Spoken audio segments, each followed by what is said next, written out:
Hello everyone, and welcome to this lecture on the basics of argument. I'm going to apologize for something in advance. Please forgive the random cicada noises in the background.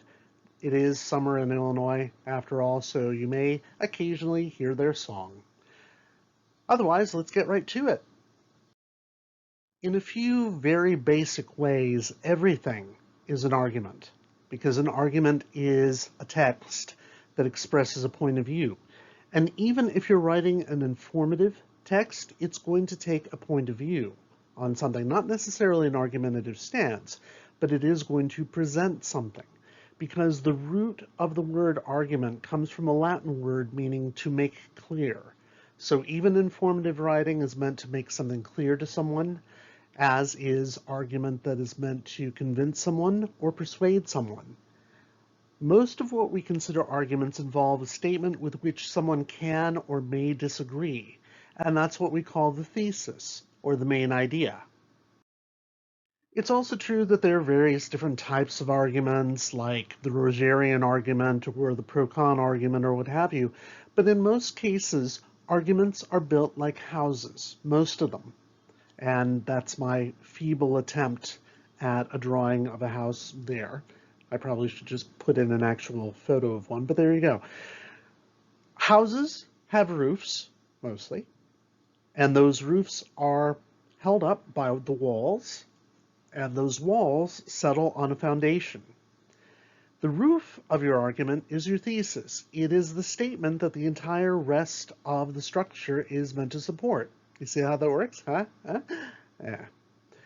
The walls are going to be the reasons that that thesis is valid. There are usually at least 2 or 3. For a house, of course, you have 4.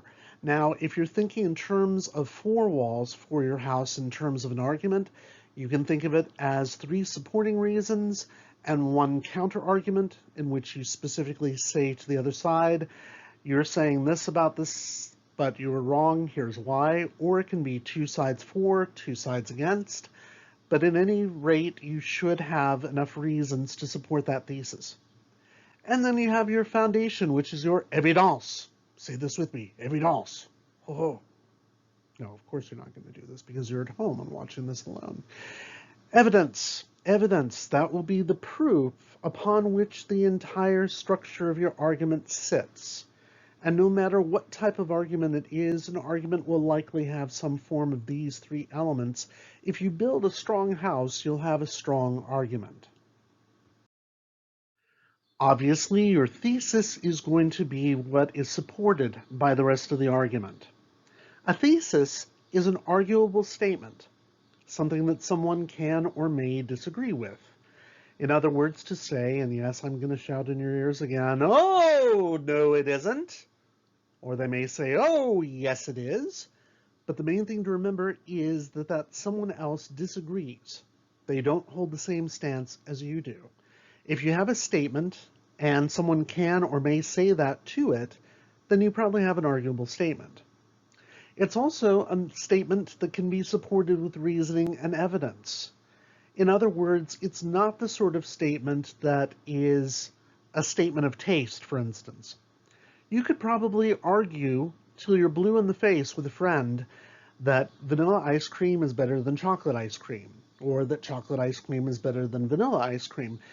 The thing is, you wouldn't be able to prove it in any way because you're both arguing from a point of taste, which cannot be defended. Now, that's not saying it's indefensible, but it's not something that can be supported with reasoning and evidence. Now, if you were to do something along the lines of, say, claim that chocolate ice cream somehow causes more damage to the environment, the creation of it, than vanilla ice cream, then someone might actually say, oh, no, it doesn't. Prove to me how chocolate ice cream does this. And there you have your thesis. However, there are a few things that a thesis is not. A thesis is not a statement of fact. If you were to say, oh, the sky is blue today, then no one's really going to argue with that. They may argue about the gradations of blue, but they're not going to argue the fact that it is indeed blue. It is also not an announcement of your subject. You should never start a paper with a statement that says, In this paper, I will be doing this, this, and this, and I will prove this to be true. All you've done with a statement like that is tell the audience what you're about to do.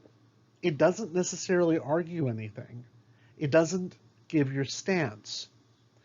And the last one is what I like to call an NR statement, which stands for no. Really? As in the statement, there are many differences and similarities between high school and college.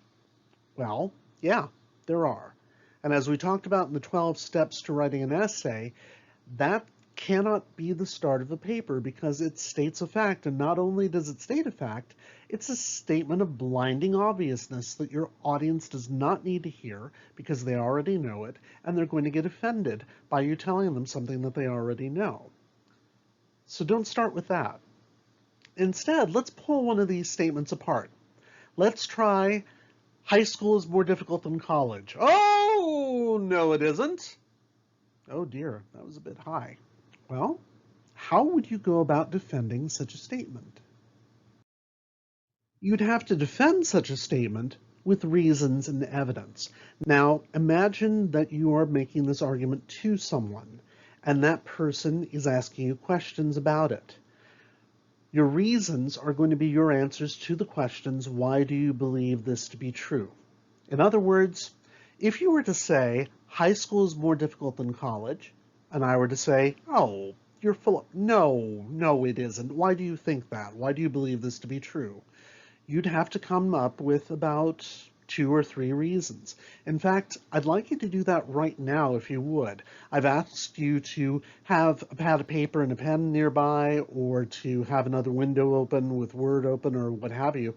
I'd like you to jot down 1 or 2 reasons why you feel that high school is more difficult than college. Even if you don't believe it, put yourself in the place of somebody who does. Don't worry, I'll wait.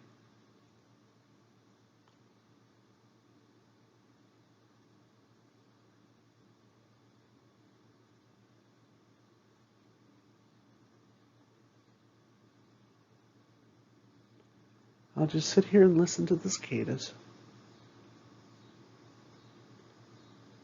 The incredibly loud cicadas.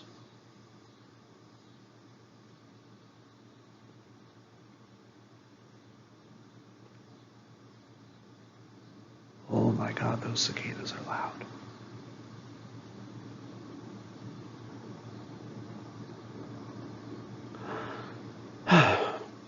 Boy, howdy are those loud cicadas. Okay, by now you should have at least 1, possibly 2 reasons jotted down. Now, you would also need evidence to validate those reasons as proof. And those would come from results of experimentation, or expert opinions, or statistical information, real life or hypothetical examples, or analogies drawn between 2 dissimilar things.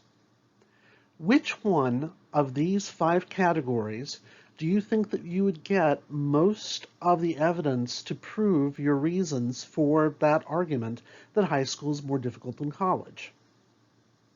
I'll give you about 5 seconds to figure out which one it is.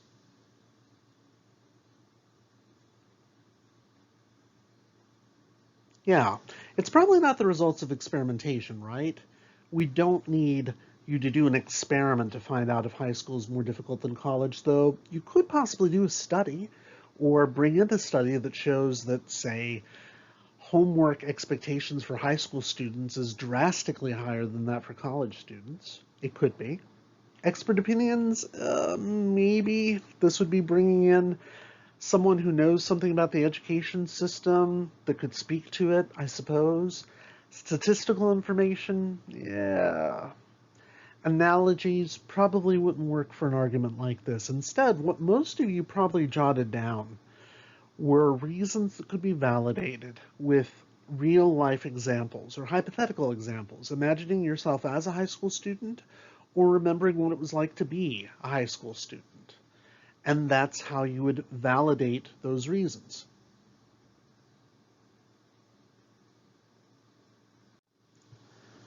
In fact, I'm going to give you an example. Probably you wrote down that high school is more difficult than college because you're still living at home and you are still subject to your parents' rules. And you're subject to the rules of the school because there's a little legal thing called in loco parentis, which means the school acts as your parents while you're there. And to prove this, you would probably bring in a real life example from your own experience. And you would say, compared to a college student who has all sorts of freedom to do whatever they want, a high school student does not. And that could be a reason and evidence pairing with some story that you could tell from your past about how your parents kept you from doing a certain thing that you can now do as a college student. Now, obviously, you can turn that around and you can say college is more difficult than high school. Oh, no, it isn't. Okay, well, most of you are probably going to say, oh, yes, it is. And it's a little easier for you to come up with at least two reasons. So what I want you to do is jot down the phrase, college is more difficult than high school. And then a little later on, I want you to jot down two reasons why you would argue that college is more difficult than high school. Now let's put your notes aside for a second and go into the five purposes for argument, at least five purposes, by the way, because there may be many more. Arguments can be used for many purposes, obviously. One is an informational argument, one like name recognition campaigns that let us know that certain people are running for office, or something like a newspaper article could be considered an argument because it's informing you about that particular issue. You can also do exploratory arguments.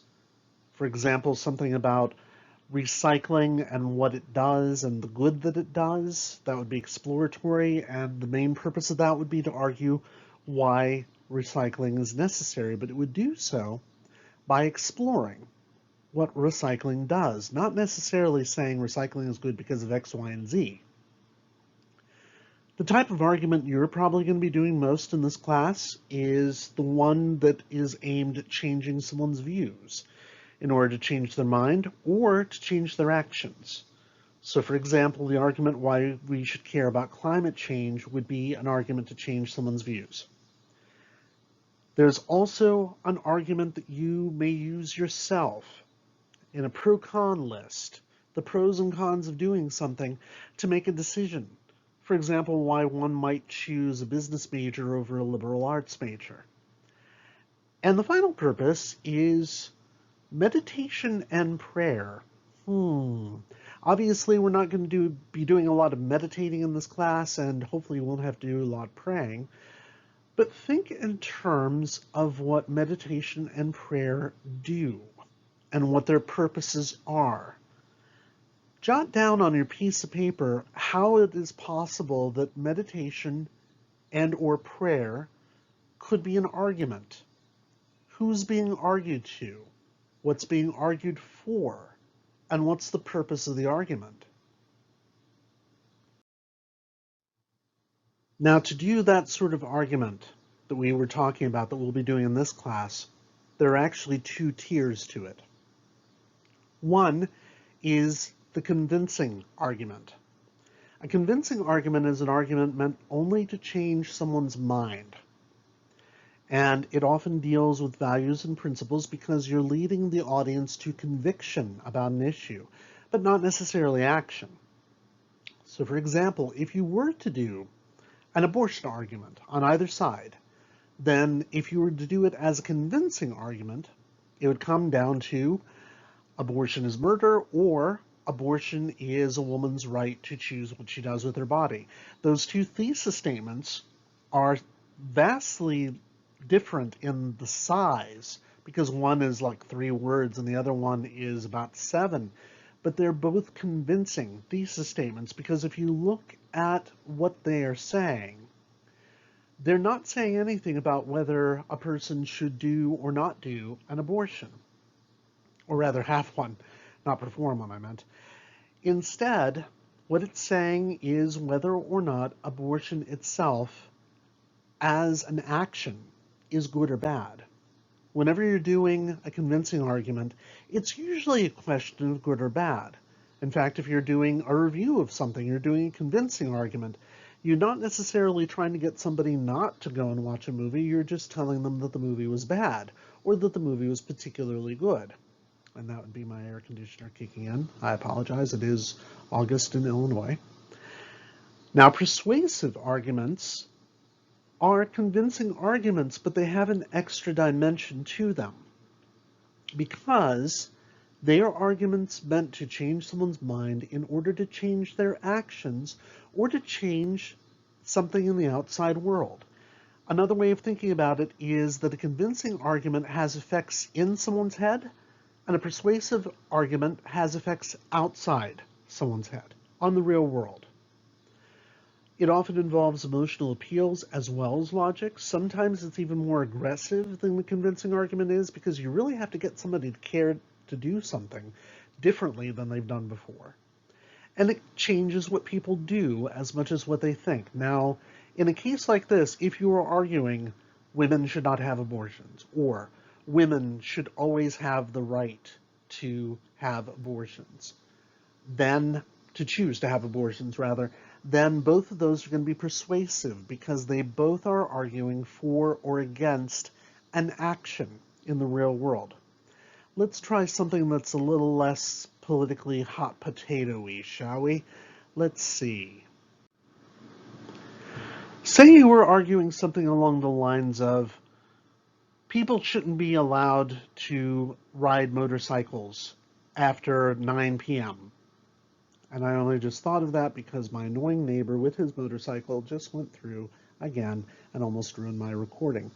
Now, if you were to do something like that, which would it be, convincing or persuasion?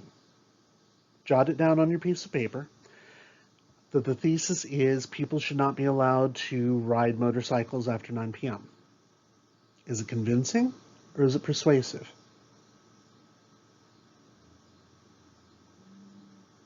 And you can hear another one going right there. If you said persuasive, you're absolutely right, because it's arguing against an action. It's arguing for a change in practice or policy, because you'd have to essentially pass a law to keep that from happening. Of course, we don't want that to happen. We want people to be free to do whatever they want to do. It's really damn annoying when people do that. So I might argue that hearing motorcycles all hours of the night is really annoying. Now, someone's going to disagree with that. Probably a motorcycle rider, probably my neighbor. Notice that we suddenly have a convincing argument, because I've said that something is annoying or bad or not good, and they may be arguing that something is fine or good or their God-given right. In either case, they're not arguing with me about a change in practice or policy. They're instead arguing about a change of mind. And you're going to be writing both types of argument this semester. Now, if you've taken 101 or any of the classes on a lower level than this one at Truman, or at any college, at Roosevelt or at North Park or wherever you're seeing this lecture, you may have already learned about the three types of rhetorical appeals. Rhetoric is essentially the building blocks of argument. And when we talk about rhetorical appeals, we're talking about one of three things, even though there's technically four, and I'll talk about what that fourth one is in a minute. The three types of appeal are this. You have pathos, which are arguments that appeal to readers' emotions. So if you say that something has a pathetic appeal, you're not saying that it's, oh, that's just pathetic. What you're actually saying when you say that something is pathetic is that it has aroused an emotion in you, which is exactly what pathos does. An argument that makes the reader feel something, or makes the audience feel something if it's not something that's in print. For example, if you're watching, say, a football game or whatever it is you watch, knitting needle competition, and you go off to the kitchen to get yourself a glass of milk or beer or milky beer or berry milk or whatever. And from the living room, you hear the strains of "The Arms of the Angels," and you rush to the television trying to get the remote control, trying to remember where you put it because you need to turn the mute button on because, oh my god, it's that commercial again about the ASPCA with Sarah McLachlan singing that song, and you get images of the one-eyed dog and the two-eyed cat and the three-legged squirrel. Wait, one of these things is not like the other. Anyway, it's got horrible imagery in it, and the whole point is to make you feel bad and sad and mad at people that do these things to poor animals so that you will contribute to the ASPCA so it doesn't happen anymore. That is a pathetic appeal. That is an appeal to pathos. Ethos is an appeal based on the writer's credibility or that of the sources that they have used to back up their evidence, or for the evidence itself. Now, let me give you an example. If you were to, for example, read a column, an opinion column by someone, say, in the New York Times or the Washington Post, or whatever newspaper, if you still read a newspaper, or say you're reading a blog by someone you really like and they make an argument in it, you're going to be more likely to trust them, and you're more likely to think that they are somebody you can depend on, that they are credible, that they're not lying to you. Now, you as students may not have that cachet yet. People don't know who you are. So what you have to do with your arguments is you have to bring in expert sources. You have to bring in people that know what they're talking about.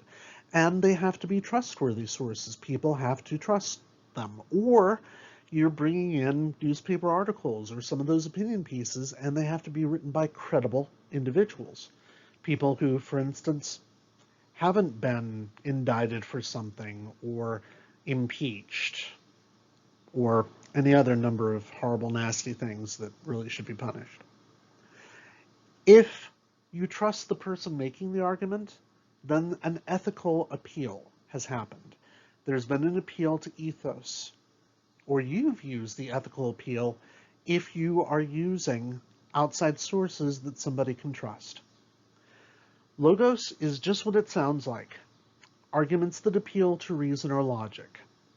The logical appeal tends to be things like facts, statistics, possibly working through something deductively to show if one thing is true and the next is true, then this must be true.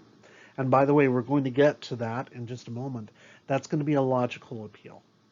You can use any of these all by itself throughout an argument, or what is more likely to happen, you're going to use a combination of them. I told you that there was a fourth appeal, and it's one that's not really used all that often, and it's called Kairos, K-Y-R-O-S. And those are arguments that essentially say that something must be done right now, but that has some limitations to it, so you don't tend to use it in your arguments because it's kind of hard to prove that now is the moment to do something, though some people have used the appeal to Kairos quite well.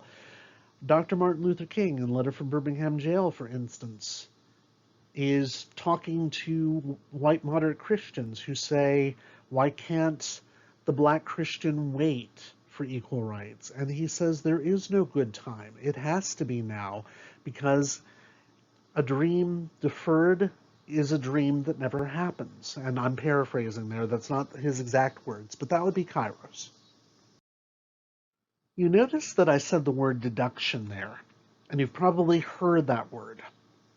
You may also have heard the word induction or inductive reasoning. I'm sure you've heard of deductive reasoning, but you've heard the wrong things about it. You can choose between one of these two modes, or you can mix them in the same argument and get a strong argument out of it. Now, how do these two work? Inductive reasoning is when you move from specific pieces of evidence or facts to a general arguable conclusion. It relies on outside evidence. It starts with outside evidence. You have found certain things that lead you to believe something, that lead you to make an inductive leap. When you put all of those things together, and it brings up a general conclusion that they all support. Let's give you an example of this. And by the way, just so you know, everything in this slide is made up. Everything. This is literally fake news. All of these statistics are made up from whole cloth just for you, for this particular assignment, for this particular lecture, rather. All right, say you were doing some research and you found that 60% of medical students in the US in 2018 were from other countries. By itself, that datum, that piece of data, wouldn't necessarily mean anything at all. It just states what it states. You do some other research, you find that a larger amount of lawyers in the US were foreign-born in 2015 than ever before. And then you start thinking, because there seems to be a trend or a pattern forming there. And then you get to the third factoid, which is that 35% fewer US-born students graduate in psychology in 2011 than in previous years. And this may lead you to make the inductive leap that they're taking our jobs. Sorry, had to get the South Park reference in there somewhere. The conclusion might be that immigrants are taking jobs away from equally qualified US citizens. Oh, no, they aren't. But if you found these three pieces of evidence, and remember, they're all false, then you may indeed draw that inductive leap. The thing is, here's the thing about statistics. They can be used to argue both sides of an issue. In this case, if you were to look at these same three pieces of evidence, what sort of argumentative thesis could you draw? So what sort of argumentative conclusion could you draw from looking at these three pieces of evidence by themselves? Think about that for just a minute. Something that doesn't necessarily make an argument against immigration. Something that instead comes up with an argument for why these three things are true, assuming that they are, but we'll get into that with logical fallacies soon enough. And there are the cicadas again. Mr. Whitt, why didn't you just wait until the morning to do it when they're not out? Because I forgot to. All right. The argument you might draw from this is that there's something about the American educational system that is attractive to non-native students. That first fact seems to bear it out. The second one means that there are people coming here to study law, presumably, because they would need to study law here in order to practice law here. And the third one shows that 35% fewer US-born students graduated in psychology. Now that tells you something. In fact, that's two things. One, that the US education system might be better for these three particular things. And two, US students might not be as well prepared as foreign-born students. Yes, that's not exactly the opposite argument as immigrants are taking jobs away from equally qualified US citizens, but the person who would argue that probably would not agree with that conclusion. All right, let's move on to deductive reasoning, shall we? If we can. There we go. Deductive reasoning. Now, you've probably heard about deduction before if you've watched anything related to Sherlock Holmes or Sherlock or Elementary, which is a terrible show. Anything based in Sherlock Holmes, and they say that he is a master of deduction. Not quite. Sherlock Holmes is actually a master of abduction. Abduction is a form of reasoning in which you look at things to try to figure out what's likely to be true, and you eliminate all the things that are impossible and come up with the likely thing. It's like an Occam's razor type of reasoning. And you don't tend to do it in argumentation all that much, though it is possible to do it. Deductive reasoning instead refers to using a general principle, which is usually some sort of belief that your audience may share with you, or belief in a particular thing, and it draws a specific arguable conclusion from those general principles. Now, those principles may indeed be facts. You may be stating a fact about something that is more generalized, and it will lead you to a specific arguable conclusion, because it's using these assumptions, which are called premises, that the audience is likely to share and build assent over, which means they come to some form of agreement with you about. Let's give you an example. If the U.S. Constitution provides for the separation of church and state, and if public schools are considered part of the state government, then prayer should not be allowed in public schools. Oh, yes, it should. Okay. But if the U.S. Constitution does provide for the separation of church and state, and if public schools are considered part of the state government, then doesn't that mean that prayer should not be allowed in public schools? Well, here's the thing, and it's a bit of a preview of logical fallacies when logic and reasoning go poor or bad. These two statements are wrong. They each have something wrong with them. The last one, the then statement, is the arguable conclusion, and you could still reach it, but you'd have to revise these two statements so that they actually told the truth. What I'd like you to do right now is to look at these two statements and just jot down what's wrong with them. Why is the first one wrong? Why is the second one wrong? So that when and or if we discuss this in class, you can then tell me, well, that first statement is wrong because, the second statement is wrong because. But bear in mind that whatever statements you replace them with, they still have to come out to that conclusion.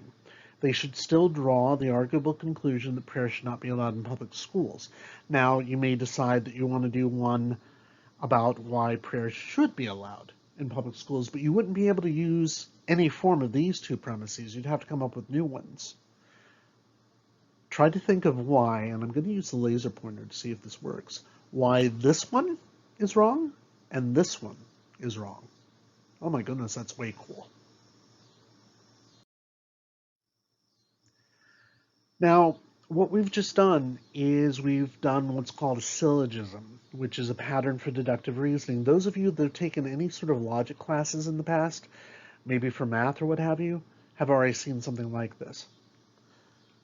It's based on a first premise, which is a fact or a shared principle, which leads then to a second premise, which is a more specific fact or more complex shared principle. And then you have the conclusion, which is the arguable point we should be able to accept if we accept the first and second premises to be true. In other words, if this is true and this is true, then this is likely to be true. Now notice we didn't say must be true. We said is likely to be true because there's always the possibility that one could be wrong. Now, what would an argument that is completely deductive look like? Well, I'm going to try one, and it's going to be another one of those hot potato arguments, so get ready. All right, say that we were arguing that capital punishment violates several basic principles underlying the U.S. system of justice. Oh, no, it doesn't. Okay. Now, this thesis is not arguing that we should do away with capital punishment. If it were to argue that we should do away with capital punishment, what sort of argument would it be? Convincing or persuasive? Go ahead and take a few seconds to jot that down. If we were to change this so that it says capital punishment violates several basic principles underlying the U.S. system of justice and therefore should be abolished, what kind of argument would that make it into? All right, we'll say that we're trying to argue this to somebody who believes in capital punishment. probably somebody from Texas, I don't know. And that person says, and I'm not going to do a Texas accent, well, I don't agree with you there, Podna. It's hard to say that word without doing the accent. They don't agree. They believe that capital punishment is perfectly fine and upholds the basic principles underlying the U.S. system of justice, which is when you start breaking out the deductive tools. For example, we believe equal crime should receive equal punishment, correct? Yes, we actually do. That's part of the Constitution, I believe. But yeah, we believe that if someone robs a liquor store in Chicago and kills the owner with a gun, then they should receive the same sort of punishment that somebody who robs a liquor store in Louisiana and kills the owner with a gun should receive. However, they wouldn't, because isn't it also true that the same crime in one state results in life imprisonment, in another state the death penalty? If that person were to commit that crime in Chicago, they're not going to receive the death penalty because as of right now, in August of 2020, we don't have the death penalty. In Louisiana, they do, and they may indeed use that against the person who committed this crime. And by use it against that person, I mean that they would convict them of this, and they would get the death penalty. Well, if we believe that equal crimes should receive equal punishment, but the same crime is punished in two different ways in two different states, then capital punishment violates the principle of equal punishment and therefore should be abolished. Now, obviously, someone who's against this whole premise is not going to be convinced or persuaded, depending on what kind of thesis that is, by just one syllogism. So let's go on to another one. Remember, we have to have at least 3 walls for that house. Probably that means we've got a carport instead of a house, but there you go. It's still supporting a roof. We believe all citizens are equal before the law, correct? Yes, we do. That is in the Constitution. All men are... All right, forget about the wording. Let's just agree that the 18th century was sexist, that the original writers of the Constitution probably did indeed mean all white male landowners, which we know they did, because we have the letters of Dolly Madison to her husband, James Madison, saying, you really need to include the rights of women in that document, which of course they did not do. But we now read it as, we believe all citizens are equal before the law.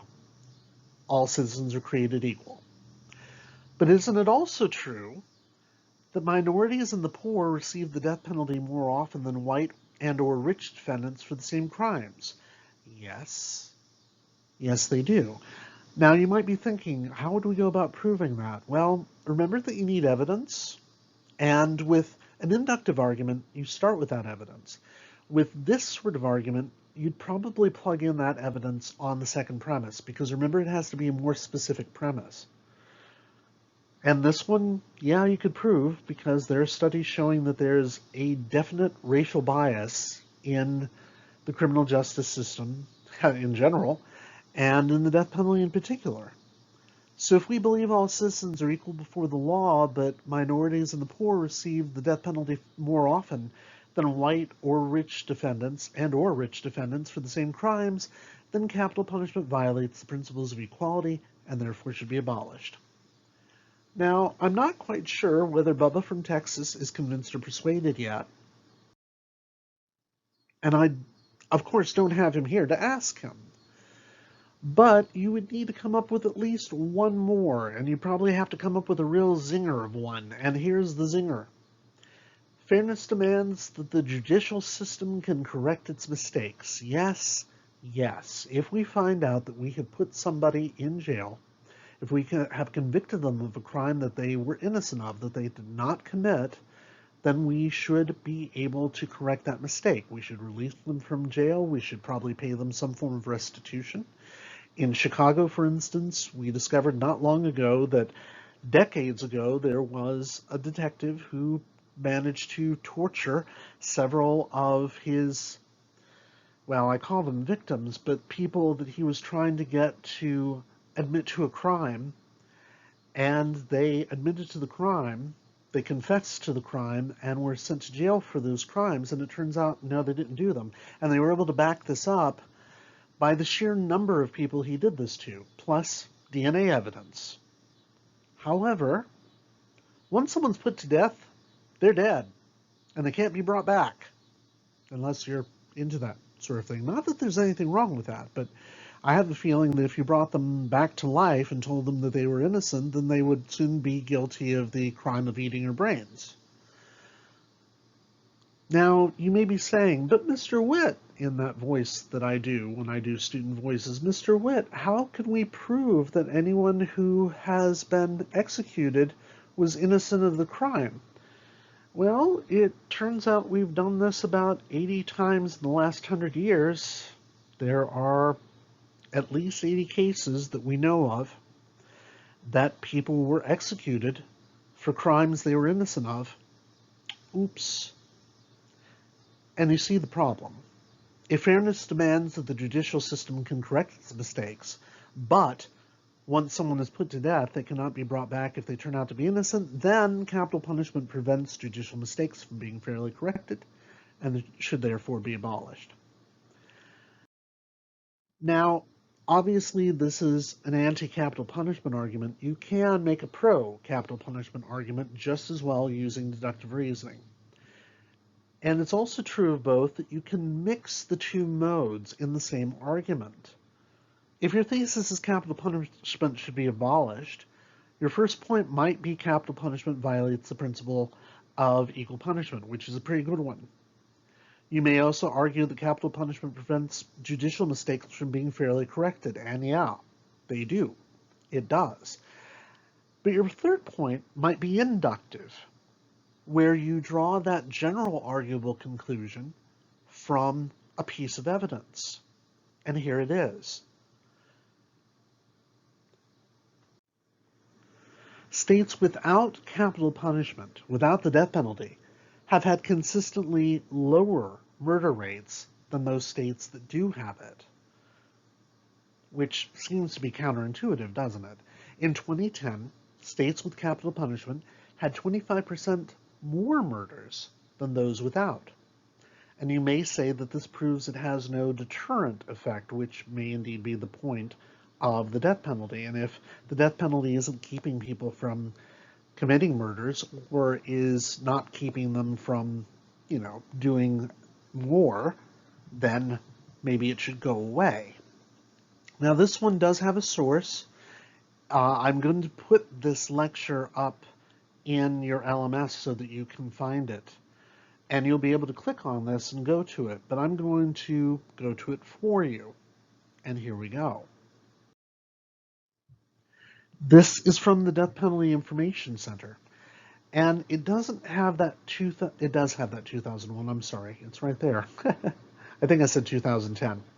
But you see that there is a difference, a sharp difference, between the murder rate in death penalty states and the murder rate in non-death penalty states. And by and large, the death penalty states have the higher murder rate. Now, that wasn't the case around the early 90s. But then it starts increasing. And if you know anything about U.S. history, you probably know why it happens there. All you have to do is Google Bill Clinton and 3 strikes law. And that will probably give you the rationale for why this is so high. Though there could be any number of other reasons that it's so high, but you notice that even in 1990, the difference was significant. Now, it seems like it was not very significant, only 4%, but by the time you get to the late 90s and the early 2000s, it's in the 40th percentile and the 30th percentile. That would seem to indicate that the death penalty doesn't work as well as it might. Now, if you were to look at a bar chart like this one, where you have states that have the death penalty compared to states that don't have the death penalty, then you see there's still a huge rise. And in fact, in the states without the death penalty, the murder rate has by and large gone down. Thing is, it's also gone down in the death penalty states, but not nearly as much. In fact, if we do something like this, then you'd see that the death penalty state here, the murder rate, is just about comparable to the murder rate in non-death penalty states at an earlier time. That's interesting, because you start seeing a problem, right? At least I hope you do. And then we look at this. It tells you what the murder rate is in death penalty states and non-death penalty states as of 2016 by state. At that time, the state with the highest murder rate was Louisiana. By the way, elected leaders who say that Illinois is the murder capital, well, in 2016 they weren't wrong, because heaven knows, but look at this. We're still far below Louisiana. In fact, I think that's still true. But if we were to go through all of this, we might see a pattern emerging. The death penalty states include Louisiana, Missouri, Mississippi, Nevada, South Carolina, Tennessee, Arkansas, North Carolina, Georgia, Indiana, Oklahoma, Delaware, Kentucky, Virginia, Ohio, Arizona, Florida, Texas. And notice that Texas is not the U.S. capital of capital punishment, because they actually don't have as many murders as any other state does. And then we get down here and you see that these are the states that have no death penalty, but the murder rate is lower. Here's the thing. You can absolutely prove with the same data that the death penalty is necessary. You can absolutely do it. So, here's the question. Could we defend capital punishment with the same information? Think about it for a second and jot down your answer on your piece of paper, starting with yes or no. And then explain, if you say yes, how you would defend capital punishment using the same data.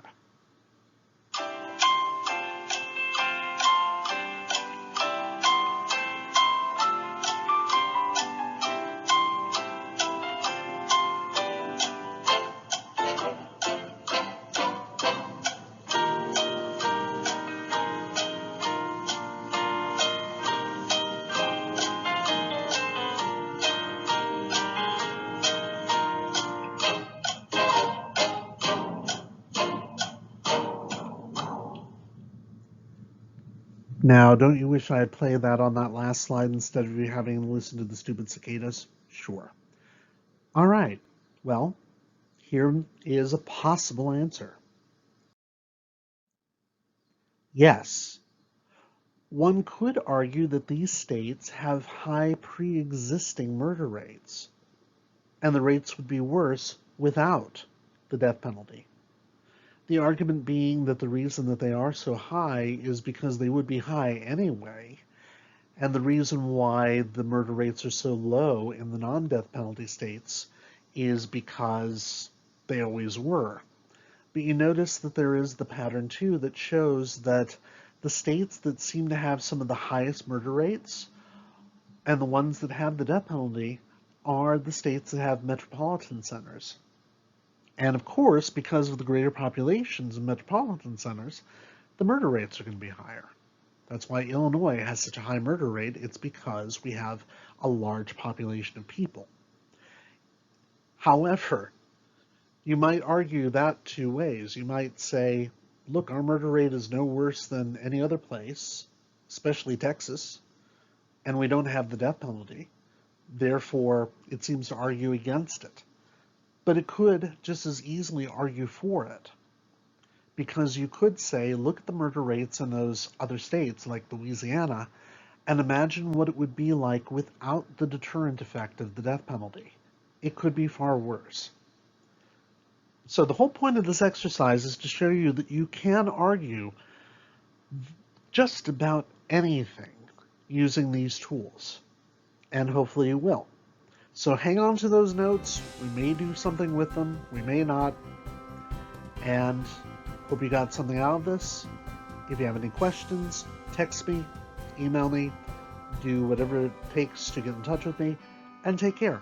Bye-bye.